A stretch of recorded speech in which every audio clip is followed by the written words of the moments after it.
कैसे हैं आप सब और तैयारी कैसी चल रही है। आज हम लोग बात करने वाले हैं एईडीओ का एग्जाम और इसमें हम लोग बात करेंगे पेपर इतना कठिन क्यों बनाया गया जो आप लोगों को परेशान कर रहा है। इसके साथ 72 का क्या हाल होने वाला है और आगे की तैयारी में हम क्या बदलाव करें। दिमाग में तो आ ही रहा होगा जब एईडीओ ऐसा है तो 72 कैसा होगा। दिमाग में ये भी आ रहा होगा जब एईडीओ ऐसा है तो बीपीएससी का टीआरई 4.0 कैसा होगा।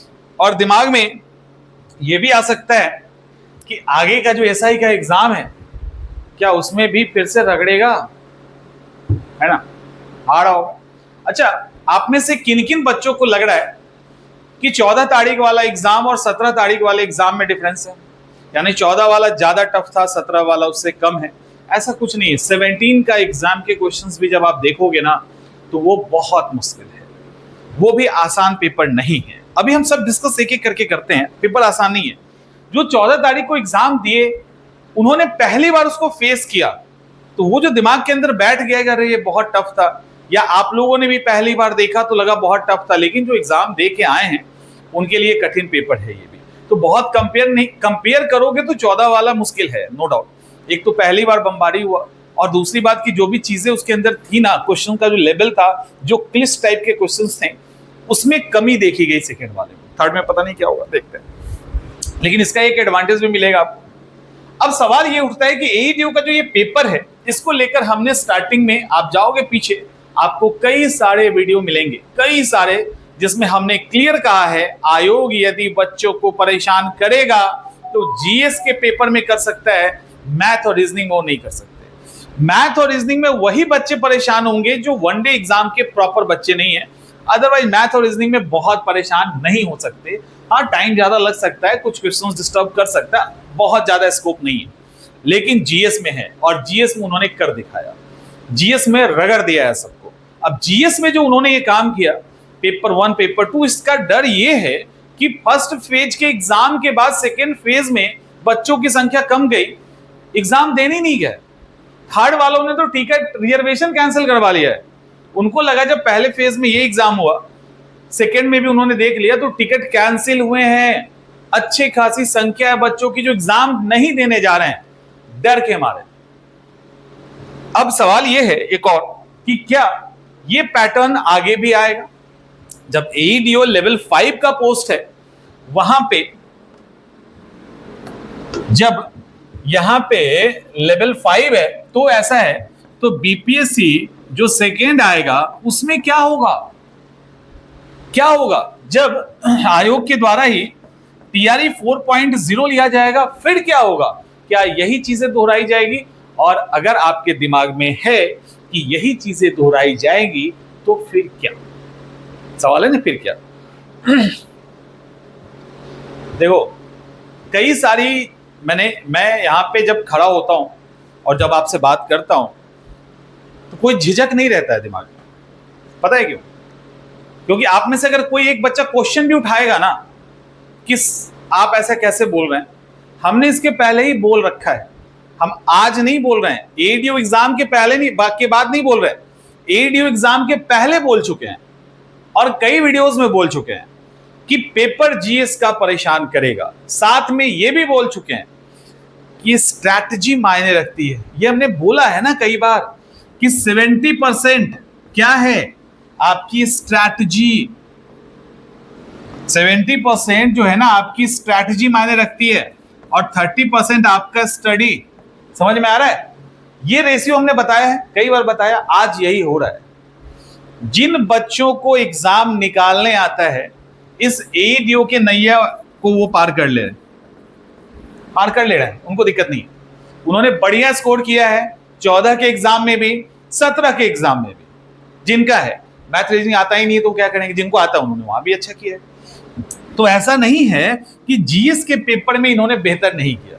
देखो, ये पेपर एईडीओ का पेपर एईडीओ का नहीं, ये हम क्लियर कहते हैं, हम बिल्कुल एक्सेप्ट करते हैं। ऐसा पेपर नहीं बनना चाहिए, क्योंकि अगर एईडीओ का लेवल 5 है तो लेवल 5 के सवालों का उम्मीद करेंगे ना। अब वो यूपीएससी लेवल के सवालों का उम्मीद तो करेंगे नहीं। ये जो क्वेश्चन पूछा गया यूपीएससी के बच्चों को बहुत परेशान नहीं किया, परेशान किया है। बहुत नहीं किया है। कारण ये है क्योंकि इसके पहले कई बार हम ये बात कह चुके हैं कि आयोग के द्वारा जब जब पेपर डिफिकल्ट करने की बात की जाती है, आयोग ने जब जब कोशिश किया है वो यूपीएससी के नजदीक पहुंचे तब तक पेपर खराब कर दिया है। समझ में आ रहा है? तब तक पेपर खराब हुआ है। क्यों ऐसा हुआ है? क्योंकि वो ना ही यूपीएससी के उस फॉर्मेट पे पेपर बना पाते हैं, और दूसरा क्या करते हैं, क्योंकि उनको लेवल बढ़ाना भी है, दिखाना है लेवल बढ़ाते हुए, तो वो क्या करेंगे, ऐसे ऐसे मतलब अननेसेसरी वाले फालतू के फैक्ट्स जिसका कोई लेना देना नहीं है सामान्य अध्ययन के पेपर में, कोई लेना देना नहीं है, उसको वहां पे वो कोट कर देंगे जिससे कोई मतलब नहीं है। जैसे एक बात बता रहा हूं, आज भी यूपीएससी एग्जाम कंटिन्यू ले रहा है ना, यूपीएससी के बच्चे को यूपीएससी रुला देता है, पेपर जब जाता है तो रुला देता है लिटरली। जो कोड यूपीएससी एस्पिरेंट है वो यूपीएससी का पेपर सॉल्व नहीं कर पाते हैं, 50 55 60 में विकेट डाउन हो जाता है। लेकिन कोई ये वो ब्लेम कर सकता है यूपीएससी पे कि यूपीएससी अपने कोर चैप्टर से हट जाती है, कोर टॉपिक से हट जाती है? यूपीएससी कभी अपने कोर टॉपिक से नहीं हटता। वो उसी कोर को इतना घुमाता है, इतना रिलेट करता है एक दूसरे से कि वहां बच्चे कंफ्यूज होते हैं। लेकिन एक बच्चा यूपीएससी के पेपर पे ये नहीं कह सकता, 2-4 क्वेश्चन छोड़ दो, कि यूपीएससी अपने सिलेबस के बाहर चला गया, कभी नहीं जाता। वो उसी कोरियालिस फोर्स में घूमता रहेगा, उसी कॉन्टिनेंटल ड्रिफ्ट में घूमता रहेगा और उसी में बच्चों को घुमाता रहेगा, और आज से अब घुमाता ही आ रहा है, तो स्टार्टिंग से लेके आज तक घुमा रहा है। ठीक है? और उस इसीलिए कहा जाता है यूपीएससी में अगर आपका कोर टॉपिक क्लियर है, अगर कोर क्लियर है, तो फिर यूपीएससी का प्रीलिम्स नहीं रुकेगा। अब आइए यहां, ये लेवल एईडीओ का। अब यहां पे ऐसे ऐसे क्वेश्चंस डाले गए। अब अच्छा, यूपीएससी क्या लिखता है साइंस को लेकर लिखेगा कि डे टू डे लाइफ में जो सामान्य जानकारी विज्ञान की होनी चाहिए, विज्ञान और तकनीक की होनी चाहिए, एक आम आदमी को उससे रिलेटेड सवाल पूछेंगे, और वो लिटरली उसी से रिलेटेड पूछते हैं।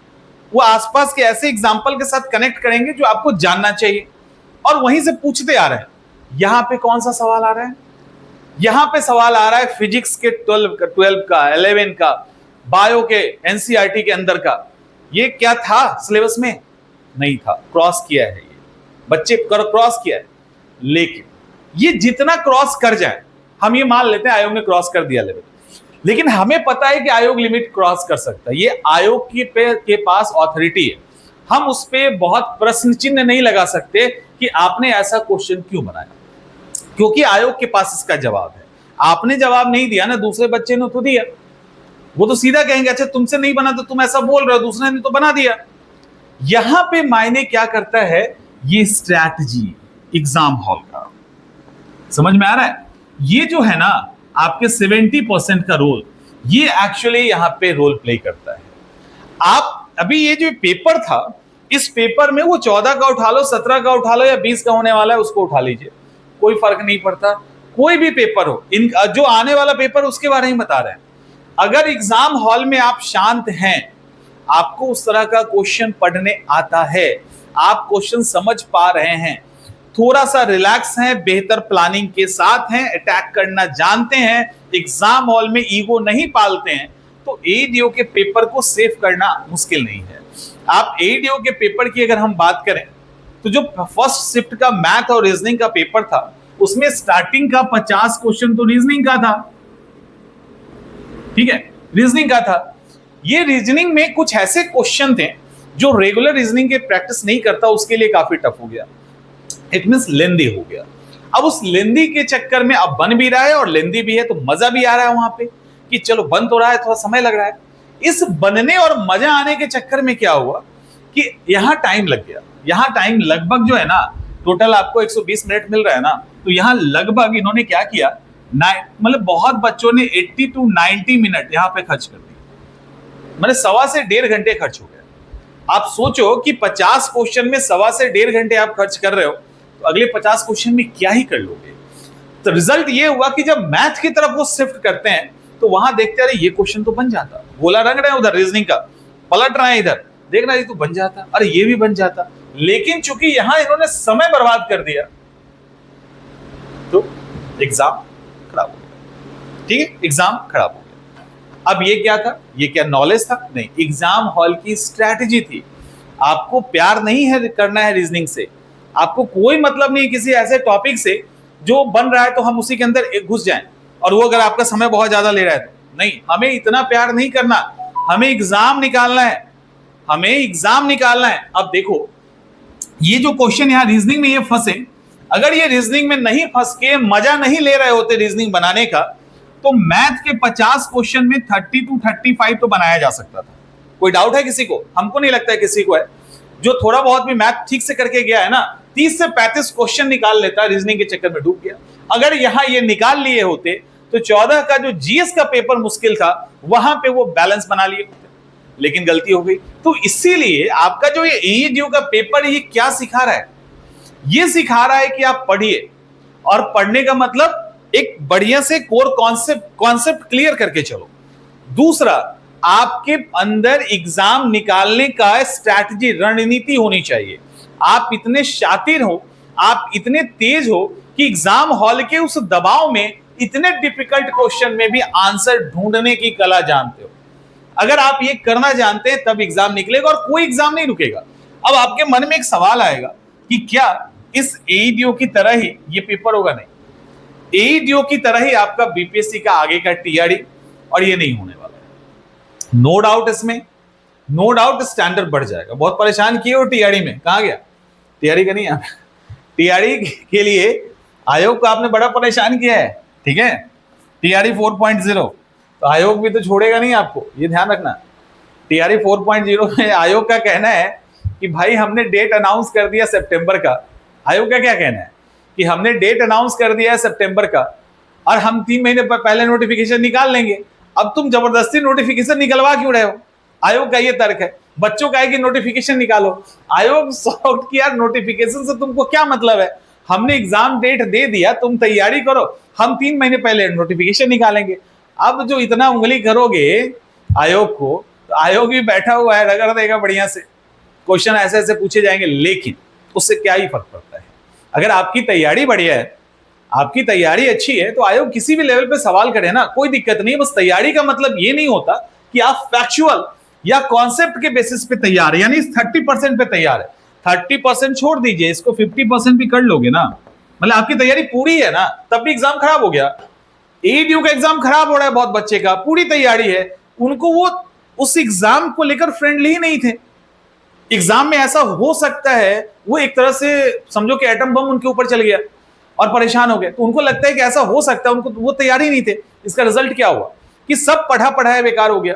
बाहर आ रहे हैं, अच्छा ये लाइन, हाँ ये तो ठीक था, अरे ये कर सकते, तो वो क्या हो रहा है वहां पे? रिलैक्स नहीं है, कूल नहीं है, काम नहीं, और सोचे भी नहीं कि ऐसा कुछ होगा तो क्या हो सकता है। जबकि हमने क्लियर बताया है कि ऐसा कभी भी हो तो आपको रिलैक्स होकर चीजों को निकालना है। खैर, तो अब ये चीजें आप सीख लो कि एग्जाम निकालना एक कला है, एग्जाम निकालना एक आर्ट है। एग्जाम निकालना आपके टैलेंट की बात नहीं है। इसे अगर ऐसा होता तो जो जितने पढ़े लिखे लोग हैं, जितने स्टूडेंट हैं, 16-16 घंटे पढ़ते हैं, एक भी फैक्ट्स और कॉन्सेप्ट से चूक नहीं सकते हैं, एग्जाम हॉल में एग्जाम खराब हो जाता है। क्या इसके पीछे कारण पढ़ाई है? नहीं, पढ़ाई इसके पीछे होता तब तो उनका चूक हो ही नहीं सकता था। उनसे ज्यादा आप नहीं जानते हो। ऐसी कौन सी किताब है जिसका लाइन उनको नहीं पता है? एग्जाम हॉल में क्यों नहीं निकलता है? क्योंकि एग्जाम हॉल में जाने के बाद वो चीजों को टैकल नहीं कर पाते। कितना बड़ा ब्लंडर आपने एईडीयू के एग्जाम में किया है, और पहले एग्जाम, सेकंड में भी हुआ है, पहले में कितना बड़ा ब्लंडर किया है। हमने क्लासेस के दौरान, हमने इसके पहले कई यूट्यूब के प्लेटफॉर्म के वीडियोस पे कई बार कहा है, और आज नहीं सालों से कहते आ रहा है। ऐसा नहीं कि पहली बार एईडीयू को लेके कहा है। क्या कहें कि जब अब आपका यहां पे 100 क्वेश्चन है, समझो 100 क्वेश्चन, इसके अंदर 1/3 निगेटिव है, डर गए, कांपने लगे, 1/3 निगेटिव है, क्या करें? है तो 1/3 निगेटिव है तो क्या करना है? आप एक बात बताइए, 1/3 निगेटिव है और एग्जाम हॉल में जाके, अभी एईडीयू का एग्जाम हुआ, प्रूफ है, जाके मैसेज पढ़ लो, प्रूफ है, कोई बच्चा 20 से 30 क्वेश्चन अटेम्प्ट कर रहा है, कोई 50 क्वेश्चन अटेम्प्ट कर रहा है, हार्डली 60 to 65 पे जाके बम बोल जाते हैं, कहानी खत्म, कहानी खत्म। ठीक है, उसके बाद नहीं कर पाते। जबकि जो बच्चा 20 से 30 पर भी अटेम्प्ट, 20 से 30 क्वेश्चन भी अटेम्प्ट लिया है, वो भी श्योर नहीं है कि 30 का 30 उसका सही है। ठीक है, जो 50 भी अटेम्प्ट लिया, नहीं पता कितना, और ये भी लिया, इसको भी नहीं पता कितना सही है, इसको तो पता ही नहीं होगा। 60% वाले को तो पता ही नहीं होगा कितना सही है, लेकिन एग्जाम हॉल में इनको लग रहा है कि नहीं नहीं, ऐसा लग रहा है कि ठीक है, यहां पे 2 4 5 गलत होगा, बाकी ठीक है। इतना आसान है। ये पर्टिकुलर ऐसा पॉइंट है जो बड़े बड़े धुरंधर यहां पे ऐसे डर जाते हैं ना कि सारा उनका पढ़ा पढ़ाया गोबर हो जाता है, एग्जाम हॉल में परफॉर्म नहीं कर पाते, नहीं कर पाते हैं। और हमने निगेटिव मार्किंग में भी कैसे चीजों को हैंडल करते हैं ये हमने आपको बताया है।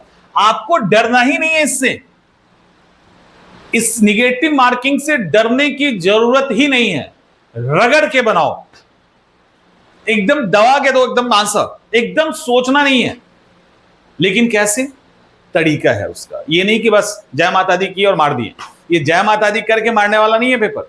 हाँ, ये अलग बात है कि है भी। अब बहुत सारे ऐसे क्वेश्चन है, पता ही नहीं चल रहा है, दिए जा कोई ना कोई कुछ ना कुछ ऑप्शन मार के चले आ रहे, ऐसे नहीं होगा। इसका भी एक प्रॉपर तरीका होता है, इसमें ग्रुप बनाया जाता है, किस पे कौन सा ऐसा क्वेश्चन है जिसके चारों ऑप्शन पे आपको नहीं जानते, कौन सा ऐसा है जिसका 3 ऑप्शन आप नहीं जानते, मतलब 3 ऑप्शन पे आप देखो ऑप्शन होते हैं। अब मान लो चारों नहीं पता, 3 नहीं पता, 2 नहीं पता, 1 नहीं पता, ऐसे होता है, ऐसे होता है। अब कहने का मतलब यह है कि पूरा ही डाउट में है, इसको पहले छोड़ दीजिए, इसको साइड कीजिए, इसको भी साइड कीजिए, पहले 1 और 2, यानी अगर कोई ऐसा है जिसमें आपको लगता है कि नहीं ये होना चाहिए और कंफ्यूज है, एक ही पे कंफ्यूज है, ये होना चाहिए और कंफ्यूज है, तो फिर उस पर अटेम्प्ट लीजिए। और ये 2 नंबर पे क्या है, अब 50-50 पे आ गए कि नहीं पता नहीं, 2 ऑप्शन पे अटक रहे हैं, तो वहां पे भी अपना पूरा दिमाग को कैलकुलेट करके एक बार ट्राई कीजिए कि इन दोनों में से कौन एक हो सकता है। 50% तो चांस है ना सक्सेस होने का, 50 नहीं है ना। 10 में अगर ऐसे क्वेश्चन 10 हैं तो हम ये मान के चलेंगे 5 नहीं, अक्सर हाँ 5 से ज्यादा सही हो जाता है। 6 क्वेश्चन तो सही कर लोगे, और 5 ही अगर 6 कर लिए, अगर मान लो सही, कितना बचा फिर 4 क्वेश्चन बचा। निगेटिव ही होगा तो कितना जाएगा, निगेटिव ही होगा तो कितना जाएगा। उसके बाद मान लो ये क्वेश्चन, इसमें देखो जाके, इसके बहुत सारे तरीके हैं, एक बार चेक करना होता है कि आपने सारा कुछ कलर कर लिया। ऐसे क्वेश्चन जो बिल्कुल ही नहीं बन रहे, बिल्कुल ही नहीं, उनको पूरा एक ग्रुप में डालो, चेक करो कौन सा ऑप्शन सबसे कम टिक किया हुआ है, मार दो। ठीक है, और भी तरीके हैं, नहीं करना है जो आपको ठीक लगता है, बी मारना है, सी मारना है, मार दीजिए सीधा एकदम खींच के। इतना याद रखिए, निगेटिव में नहीं जाओगे, चैलेंज है इस स्टेज पे, निगेटिव में नहीं जाएंगे। लेकिन अगर यहां गुड़ गोबर कर दिए तब आगे कल कहोगे सर आपने बोला था हमने 8 कर दिया। जब निगेटिव नहीं जाने का तरीका है, और वो सारा हम तरीका आपको एक एक करके माइक्रो लेवल पे समझा चुके हैं। ये सारी चीजों को अभी पढ़ाई के दौरान इंप्लीमेंट करो। अगर ऐसा करते हो ना, तो बीपीएससी का जो आगे का टीआरडी का एग्जाम होने वाला है, 72 होने वाला है, एक तो इस लेवल पे नहीं आएगी, चीजें ठीक रहेंगी। ठीक होना शुरू हो गया ना सेकंड वाले, फर्स्ट शिफ्ट ने परेशान किया, सेकंड में लग रहा है परेशानी नहीं, क्योंकि एक तो झेल चुके हो, दूसरा क्वेश्चंस कुछ ठीक थे, उसके कंपेयर में ठीक थे। तो ऐसा कुछ नहीं होने वाला है, ऐसा कुछ, और अगर होगा भी तो आपको परेशान नहीं होना है। यहां पे हम पढ़ाई की भी बात करेंगे और एग्जाम निकालने की भी बात करेंगे। सिर्फ पढ़ाई से एग्जाम नहीं निकलता है, और यह बात आपको अच्छे से समझ लेना चाहिए, अच्छे से समझ लेना चाहिए कि पढ़ाई से एग्जाम नहीं निकलता। तो पढ़ाई प्लस रणनीति, इन दोनों पे शुरुआत से ही काम करना है। अगर शुरुआत से काम करोगे तो कुछ भी हो आप एग्जाम निकाल लेंगे। और एग्जाम के पहले, जैसे अभी तैयारी कर रहे हो ना 72 का, तो 72 टीआरडी जिसकी भी तैयारी आप करेंगे, उस तैयारी में आप जब क्वेश्चन सॉल्व करोगे मुश्किल वाले, तो आपके दिमाग में यह आना चाहिए, ये अगर एग्जामिनेशन हॉल में आ गया तो, अगर आ गया तो हम कैसे करेंगे। ये टेम्परामेंट अभी से डेवलप करना है, और जब ये धीरे धीरे कर लोगे तो चीजें आसान हो जाएगी। तो इसीलिए कठिन आया उसको छोड़ दीजिए, आगे की रणनीति में इन चीजों को शामिल कीजिए, जिसने जो एईडीओ ने आपको सिखा दिया है, इसने आपको सिखा दिया, तो इसके हिसाब से आप कीजिए। और हमको नहीं लगता आगे बहुत दिक्कत होगी। और क्लासेस ऑलरेडी 20 तारीख से स्टार्ट हो रही है, तो जिनको लगता है कि क्लास के साथ जुड़ना है आप हमारे साथ जुड़ सकते हैं। मिलते हैं नेक्स्ट सेशन।